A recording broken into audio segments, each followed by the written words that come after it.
कि हमारे बड़े भ्राता वायुपुत्र महाबली हनुमान जी हैं, हृदय से लगा लिया। हनुमान जी को बार बार भीम स्पर्श करके प्रफुल्लित हो, महाभागवत है। हर समय हनुमान जी के रोमांच होता रहता है, अश्रु प्रवाह होता रहता है, और कोई न कोई गंधर्व, कोई न कोई ब्रह्म ऋषि भगवान का चरित्र सुनाता रहता है हनुमान जी को। ऐसे महाभागवत अद्वितीय है। प्रभु की सेवा प्रधान धर्म, रोम रोम में सिया राम जिनके बसे हुए हैं। यत्र यत्र रघुनाथ कीर्तनम तत्र तत्र कृतमस्त कांजिलम वाष्पवारि परिपूर्ण लोचनम। बड़ी अपार श्रद्धा है महाभागवत। जो हनुमान जी को किसी शक्ति विशेष का रूप देख करके फिर वो ये बात नहीं समझ पाता। महाभागवत प्रेम प्लावित हृदय, हर समय प्रभु के प्रेम में डूबे रहते हैं। इसलिए कदली वन में एकांत, कभी भगवान के चरित्र को सुन रहे हैं, कभी भगवान की नाम कीर्तन में, कभी रूप में, कभी उनके लीला गुणों में डूब करके अशुभ प्रवाह करते रहते हैं। भीम जी बार बार स्पर्श कर रहे तो बहुत सुख मिल रहा है। महाभागवत के स्पर्श से परम सुख मिलता है। भीम जी की भी आंखों से अशुभ प्रवाह है, क्योंकि रंग चढ़ता है ना। बार बार हनुमान जी के चरणों में प्रणाम करते, फिर खड़े हो जाते, फिर दर्शन करते, फिर प्रणाम करते। आहा, आज मेरे समान कोई बड़भागी नहीं, भीम जी कह रहे, क्योंकि आज मुझे महाभागवत ज्येष्ठ भ्राता महाबली हनुमान जी का दर्शन हुआ। आपने मुझ पर बड़ी कृपा की, अपना जान करके आपने दर्शन दिया। अब एक प्रिय कार्य आपसे कराना चाहता हूं। मेरे हृदय में जब मैं आपकी चर्चा सुनता तो ये लगता कि मैं अपने भ्राता का वो रूप कब देखूंगा जो लंका में प्रकाशित किया। जिस रूप में जानकी जी के सामने, जानकी जी से कह रहे थे कि आप चिंता न करो, वाल्मीकि रामायण में, ये आपका दुख देख करके कहीं मेरा क्रोध ना उमड़ पड़े। मां, विनाश कर दूंगा इस लंका का यदि क्रोध आ गया, और मैं डर रहा हूं कि कहीं भगवान की आज्ञा का उल्लंघन ना हो जाए। तो जानकी जी ने कहा, यही रखवाले इतने बड़े बड़े हैं कि बेटा आप उनसे पार नहीं पा सकते हो।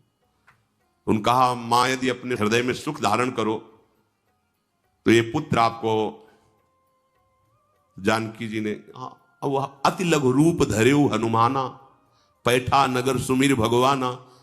एक डाल पे छोटे रूप में जैसे वानर रूप, ऐसे तो जानकी जी सो इतने विकराल भयानक दे। कनक भूधराकार शरीरा समर भयंकर, टांगों के नीचे लंका, वो भयानक रूप। और जब दहाड़ कर दे तो फट जाए आकाश, ऐसा अपार। जानकी जी का छोटा करो, ये सब देख लेंगे, वो भयंकर रूप।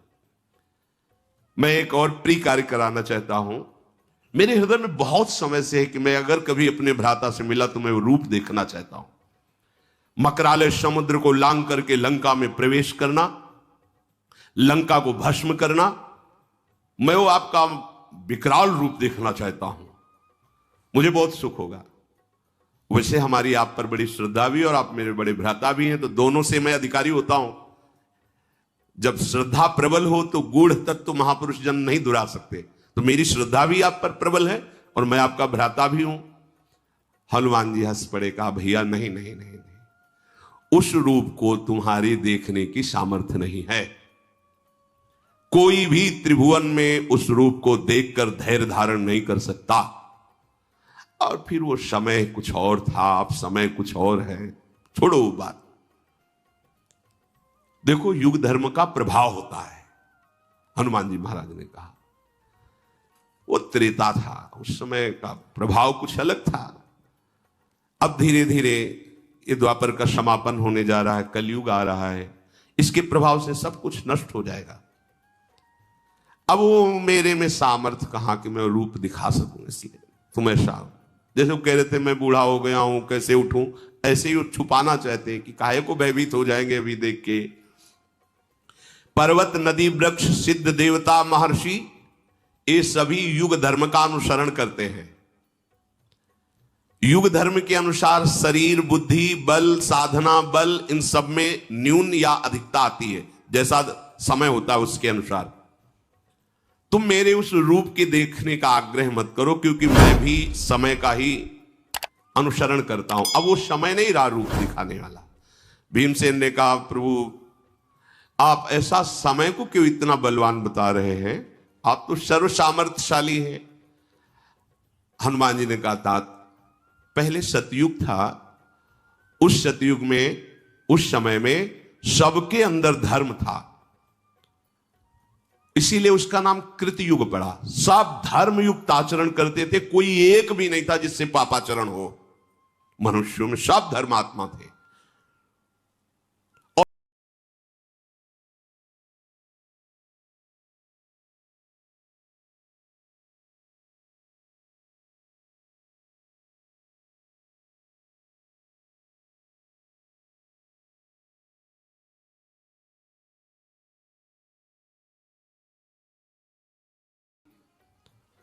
कहीं भी किसी व्यक्ति में धर्म का ह्रास नहीं देखा जाता था।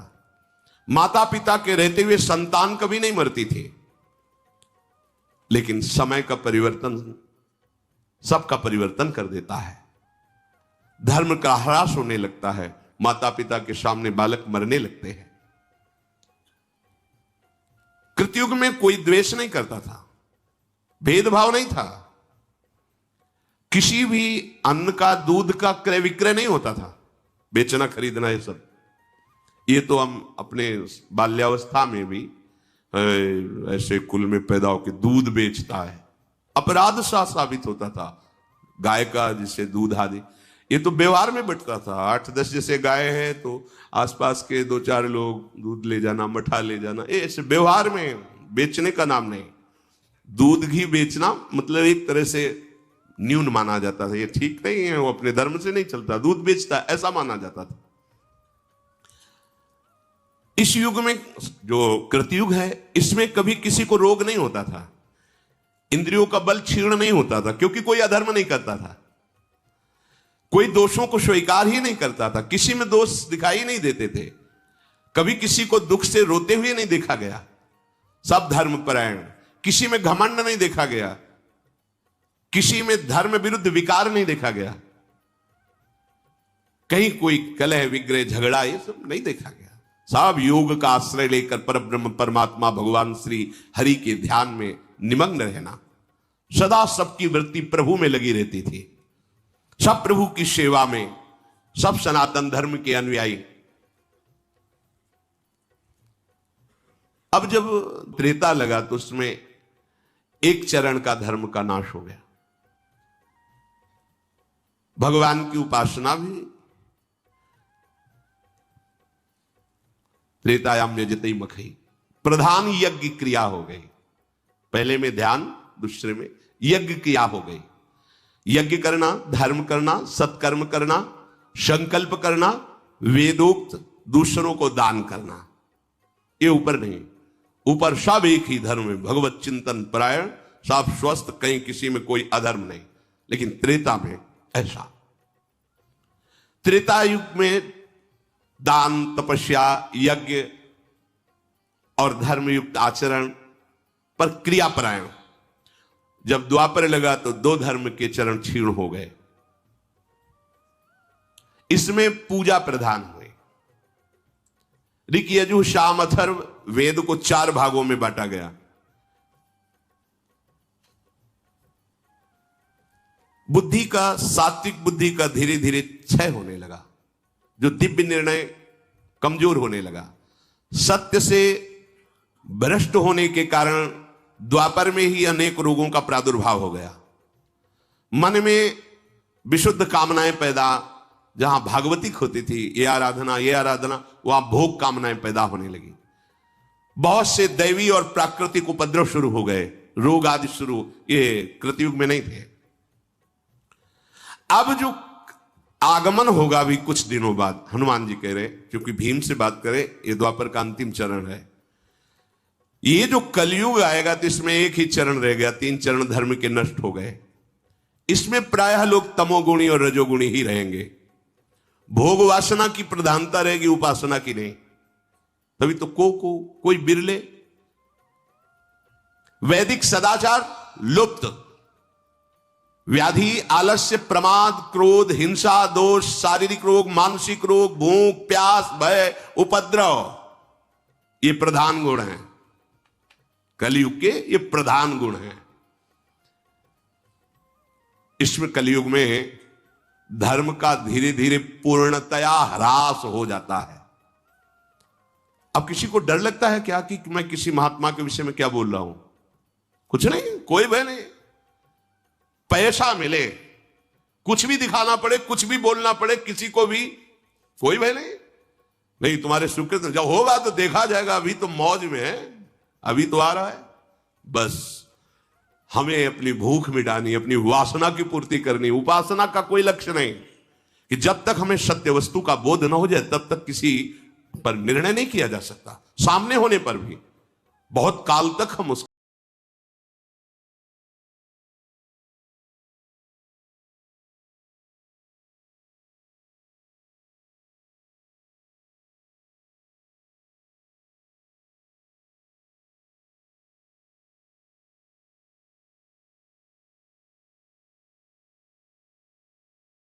क्या धर्म, इससे कोई मतलब नहीं। लोक क्षीण होने लगता है, प्रकृति उल्टा उसे दंड देने लगती है।